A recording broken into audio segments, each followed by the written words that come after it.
talked about vocational education. So I was principal of Thomas Edison High School. And it was interesting, after a year, I went to Local 3 and asked them why the kids at Francis Lewis, more kids were getting into the local. And what they told me, I was pretty surprised, is that their criteria was sequential math 1 and 2. So there has been a huge change in vocational skills. And the question I was going to direct you, not expecting you to answer it right now, is what's the percent of kids that graduate from vocational school and actually get into the union? The answer is very low. Yeah. And so vocational ed, it's not necessarily the answer unless there's huge reform. Because inescapably, if our kids don't have the fundamental skills of reading and mathematics and history and science, they are a lost generation. No vocational ed is going to get them out of the cellar. My question is, how are you in your position? How do you go about impacting on people and educators to make sure that there's some type of revolution that takes place in the schools? Well, that's just one key part of my education reform platform. I think the main thing is merit-based aid, meaning those schools that are actively able to compete and actually trying their best to fuel their outcomes for a lot of the students. That's key, so that the schools that are performing best are getting the most amount of aid. Not only is that some type of healthy competition, it's not completely cutting funding from other schools too, but it's the incentive structure. That is the main thing. Are teachers having that incentive structure? I don't know if there very much is that. I think a lot of the big problems is the administrative bloat. That's also one thing that we have to maintain, that we have to do our very best to do cuts here and there too, but that's a large part of my education reform platform. Trade schools being one of them, greater access to trade schools, career development programs, whether it's in high school or also in college. Back at Queens College, I was a career development committee chair for 2 years. I taught people how to dress up, how to shake hands, prepare for an interview, and we got people some decent job offers. Just off of the little skills. People are capable of so much. Back in growing up, I had like a very bad stutter. I was very, very shy, and here I am now also having to run for office. But anybody can do it. They just need that little push. Now, obviously, that doesn't answer your question fully, but to answer that, it's the incentive structure, merit-based aid, and a large part of the education reform platform. Thank you. No problem. Brandon, don't go anywhere. You're up I again. loved your presentation, Thank you. and I'm actually following you on Facebook. I liked what you said about jobs, but we have a mayor and we have a governor that are chasing big companies out. So having said that, let me just add that President Trump did a magnificent job with the HB1 visa reform. Now, what about reshoring jobs to New York? Do you have any plans to make Queens more competitive with states like Texas and Florida so that we can attract more companies to New York, so that all these kids that you're working with, and I commend you for doing that, it's a lot. Yeah. But what are your plans, if you can share them with us, or you can give us an idea of what you're going to be doing once you're elected? Well, one, as the assembly member, we're responsible for passing bills on a public policy and when it comes to the statewide budget. So there's a lot of things. Now, there's only so much that we could do when the mayor also wants to run a lot of these corporations out, and the governor Hochul is not very good at maintaining those types of jobs too. My main thing is growing skills, people gain the skills necessary to actively compete. But one thing that I always tell people, quality of life, safety are some of the most important things. If you open up a small business here, the taxes that you have to pay when some illegal vendor can just set up there, it's just absolutely nuts. So my focus is mostly on Queens, the parts I know very, very well. I happen to live in Maspeth. Once you cross the Queens Boulevard line, night and day, we have cleaner streets, everything is pretty well done. We have a very good council member by the name of Phil Wong, who I know very, very well. But once you cross that line, the city council leadership, the assembly leadership, it all just completely changes. The state senate leadership, and they allow the illegal vending, the cost of crime. When you want to open up a small business front, you have to take all that into account here. That's not really worth it. That, and I also encourage opening up arts and culture centers. That's to encourage people, some of like the local businesses who share their success stories, mentor some of the younger people, or people whether 30, 40, 50, anybody, to mentor them, show them what a small business owner can do and rise above, share that knowledge around. You know, I think that allows us to be community first, safety first, and allowing them to compete somehow to make it more attractive for the larger corporations to come in. It's like a bottom-up approach to it, because the mayor and the governor are here. I could be elected tomorrow, there's only so much that I can be able to get done, but I can promise you those will be my utmost priorities.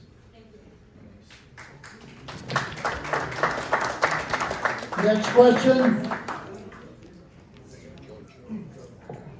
Hello, candidates. You know me. I have one question for all of you. I'll make it an essay, please. Can you name one criticism you have of the Republican Party, do not make it long, and make it a valid criticism? Start at this end, all the candidates get a chance to speak, whoever wants to. I'm going to compare how the Democrats in New York City support their candidates to how Republicans support their candidates, right? And just to give you an idea of where it's coming from, the first time I ran for office was in 2006 for state assembly. What year are we in? 2026? That's a long time I've been, and every year I've been trying to run for office. So let me just put it this way. The Democrats, very well organized, they get all their people to support that one candidate. Let me give you an example, okay? Richie Torres. Richie Torres was living in a shelter because he was homeless. He dropped out of first year college. He was a good talker. The Democrats picked him to run for office, for city council. I remember, I was there in the Bronx. In the Bronx, they had Democrats from Manhattan, Brooklyn, Queens, Staten Island, well, I don't know about Staten Island, Poughkeepsie, Newburgh, all these Democrats came to the Bronx to support him, and he won city council. And right from city council, they pushed him up, and right now he's a member of Congress. Republicans, you don't do that. And that's why we got crushed 2 years ago. Not one Republican or conservative candidate won 2 years ago. And just last year, we got a communist for a mayor because the Republicans are not organized. This is based on my years of running for office from all right, the first time I ran was 2006, but I've been involved since 2001 with politics. So we better get our act together if we want to win this midterm and 2028, our presidential election. Thank you, Juan. Please keep your remarks to 2 minutes. All right, I'll keep this low. I could go off on this subject for quite a bit. But I'm going to just say one thing. My critique is that they don't encourage primaries. Primaries are a very valuable tool for the voters and for the electorate to determine who the best candidates are. Very simple, right? I'm someone who served my country. I built businesses. I created very high-paying jobs. I've done right by the people around me. I did 9/11 cases for free. You know, I did things that I put people over profits. Like I said before, I put country, family, and God above everything else. And the first thing that I did, I couldn't even get an interview with the party. I didn't even get interviewed. I mean, what's that about? I mean, when we put in, I was running a very effective, very strong campaign for months, and I'm being primary. And they roll out every endorsement, everything that the party puts behind you to try and squeeze out and get the other candidates out. And that's not right. It's not right for you. It's not right for you. And it's not right for the people who have the balls to step up and do something and really say, hey, listen, our country's in trouble and we're going to do something about it. And they're stepping up and they're not getting the opportunities that every candidate should have.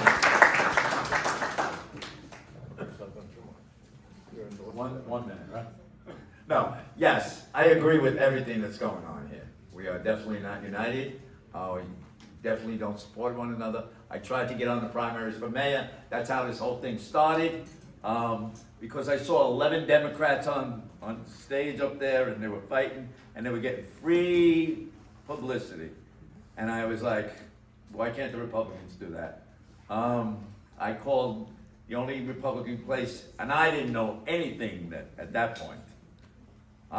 The only thing I did know was that Glendale, I used to live in Glendale, I saw the Glendale Republican Party. I called, they supposedly met on Tuesdays, and they were open for an hour, and I waited. They were never showed. I left my business card there, and they never got back to me. And so I tried it on my own, and never got anything. And it wasn't until I submitted my petitions and was all messed up that Daniel Mayo got a hold of me through the Board of Elections. I agree, we need to be united, we need to, and like you said, we need to feed off each other and win as a team.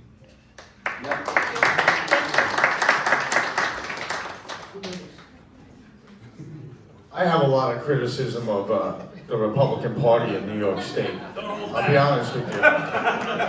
So, you know, I mean, these people, I was with them. I was elected as a district leader, state committee man, sergeant at arms of the Queens County GOP. Got arrested, went to prison for January 6th. Not one phone call. Not $1 in my commissary.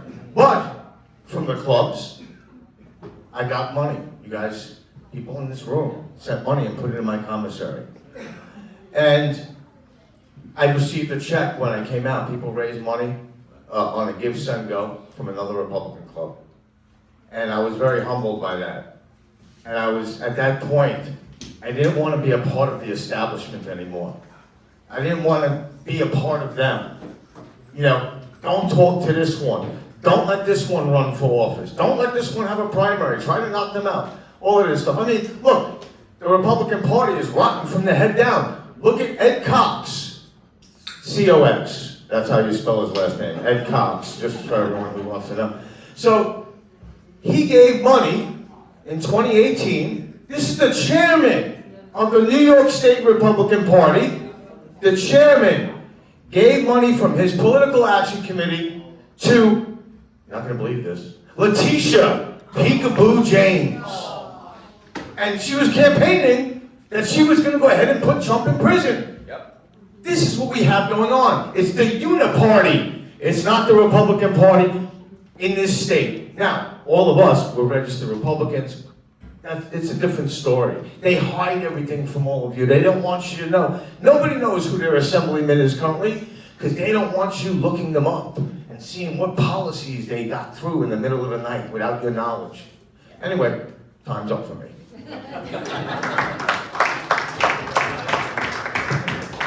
Hey, now the fill is up. Hey, thank you, Phil. A lot of Phil's here, yeah. I ran 2 years ago, you know, so, I mean, us three, one, yeah, we knew a lot of inside stories. We did not get a penny from GOP. Terrible. Not even one advice, okay? So all we got is, hey, Phil, how you doing? Kenny, how you doing? Brenda, how you doing? Any questions, any problems? Let me know, okay? All right, so that was it. So we had no idea of the petition. I hired Sharon Leal, who was running against the Ron Kim before, so she showed me how to do it. Door to door, knock on the door, and then no idea how to file objections. So we got screwed, okay? So we got school challenge down. We had no weapons to fight back. We're just weak. We're disorganized. There's all this fundraising going on. Where's the money? The same thing I don't ask the state GOP party, okay? So, I mean, Ed Cox is a great chairman in the personal level, you know, so I really don't know what the hell is going on with this GOP party, man. You know, so we've been stepped down, we've been spit on, stepped on, and then we just can't get up. We're just in mud, okay? So, Democrats, you can call them demonic, you can call them whatever names you want, but they are kicking our ass. And there's nothing we're doing about it, and we have to start on the top with the GOP. And what are we gonna do about it? There are many, many advices we should do. So first, from the candidates, we connected together. So we're fighting, we voted them last year. From here, we connected with State Senator Steve Chen from Brooklyn and Lester Chen. We formed a coalition, and Yati, I'm sorry about Yati, you know, she's not with us anymore. But look, you know, so we try to save our own butts. So we raised money, and we went on newspaper, asked together, and then we try to give each other contribution ideas. Juan gave me his map from last time he was running, thank you so much. And Isaiah is helping out, everybody's helping out. 1 minute, okay, I'll make it quick. So that's one of the organization problems. Secondly is we've been stereotyped. Republicans are not for minorities, which is not true. So we have to reverse that image, okay? Number 3 is we're a bunch of complainers, okay? So we gotta watch out when you go out there, you gotta bring some beef on the table. So my beef on the table is free college education and tax holidays. No sales tax for certain days on Sundays, for example. Because all we seem to give people the impression that we don't care about the money and how people live in the economy. So that's the number 2 things I want to advise to everybody. And I don't know how to fix this GOP corruption, okay, or non-doing. And I hope you guys can do something about it. If I win, Steve Chen is already making a lot of noises. He's kicking Brooklyn GOP's butt. So I think we have to do the same, just give them a little kick to wake them up. Nothing personal, guys, you know. We want to win. We're here to win. We want to win. We're going to fight, and fight. Thank you. Again, I ran 2024. At the time, I felt like an orphan because I didn't know what was going. I know there's resources and everything, but at the same time, New York City is super ultra blue. So it seems like New York State or the nationwide, they kind of give up here in New York City, maybe. There is a resources, but it's really thin, very weak signs. Like my father moved to PA, and actually one time I actually attended the Pennsylvania GOP. Oh my God, there were like animals there, because there are people, there are numbers. So I know there's, you know, it turns out like a rhino, dino. I know a lot of dinos. There are inside they're Republicans, but at the same time they don't show their numbers, the signs, who they are. They don't register. They do not register as a Republican. So overall, numbers speaks itself. But again, you know, I am a Republican candidate, and I believe in Republicans. So we might be the first stepping stone, showing an image. We give them a sign to other people that hey, there are Republican people start coming out, running for office. So hopefully this trend will continuously go, so that the image will be like, oh wow, look at all these Republicans start coming out of New York City. The last time I checked, District 25, it was 52 years ago. That was the last time we had a GOP incumbent. 52 years ago, more than a half century. Yeah, you're absolutely right. So that's all I get. We just stick and united. And Bernie, before you start, can you please keep it short because we don't have enough time to, you know, is there one more question before we have to get out of here? I think that the GOP just has to rebrand, and they need the leadership to allow that to happen. They need ideas and fresh blood in there. That's how we have a campaign with a vision to go forward. It's not negative this, no to that. Growing skills and jobs, building smart, building safe, who can, Castro can. We need to let the people know that, younger people in here, who actually care. You know, there's a lot of people that don't like Zoran, that don't like socialism, and they're having a hard time. Am I right wing? Am I a Republican? Am I a Democrat? We're seeing a party switch happen right in front of our very eyes. And if we're not in front of that now, then they're going to go to the Democrats forever. So we need to wake up, stop ostracizing a lot of the younger people from getting involved in this, and we need to coalition build. The last time a Hispanic GOP was elected outside of the Bronx, it was a Puerto Rican in 1936. I'll be the first one in 90 years to do that. And that was with the American Labor Party coalition building. I'll be campaigning on 2 other party lines too, and just know that we'll be building a coalition with the independent Democrats, conservatives, moderates alike, which is what we need when half the city voted against Zoran. His popularity is going to continue to wane, and when all the 3 Democrats running against me all happen to be a progressive, well, who's the moderate there? And if we don't start to embrace that moderate wing, then we're gonna lose. So that's why I tell the GOP, have brand new vision, and just rebrand, and you have to embrace the younger people. That's all.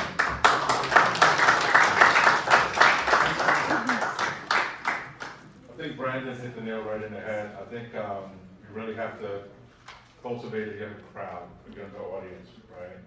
Amen. I don't know, I experienced a lot, like a little bit, in my little bit, joining the GOP. I had people just open their doors and open their arms and just accept me, and then I had people who, refused to do that. And I think now, if we don't get together more than ever, this is our chance, guys, this year, right? It's a chance to change, true change. And if we don't unite now and get it together, we're not. And we need more platforms. I mean, Democrats have a lot of platforms. We gotta get these platforms out nationally, not just in New York City, but nationally. We need Zoom calls, we need Zoom meetings, we need all these things. So we need to, use tech. We need to improvise with our youth and get them involved, start them young. Thank you. So, first of all, thank you all for running, all right, that's number one. Number two, I'm gonna finish with how I started, all right? If you don't have each other's numbers, take it time now and get everybody's numbers, all right? And connect with one another. Text message, hey, I'm over here, this is what happened. If this overlaps your district, let me know, all right? Take your numbers now, don't leave the room without it, all right? And I have a challenge for everybody here in the room, all right? Get your picture taken with one of these guys, all right? Especially if they're in your district, all right? They have one of the daughters over here of the congressional candidate, she's got a camera. Each one of these guys has a camera. Get your photograph with each one of them. Thank you. So let's give a big hand to our candidates, our local candidates. Please let's support them. The whole idea behind this meeting, or behind this candidates night, is to win elections. So let's, support, pick one or two or three or all of them to give your support. Grab their palm cards, get in touch with them, see how you can help their campaigns. Because we're going to win this year. We have a great, great Republican slate of candidates. So let's digest what they've said, think about it, and let's win. Also, we have our club store over there. Please get a club shirt and be proud that you're a member of the Queens Village Republican Club. And we have our raffles. This is the last call for raffle tickets. Let's give a big hand for our candidates. Thank you very much for stepping up. Okay, so we're going to have the raffle drawing now.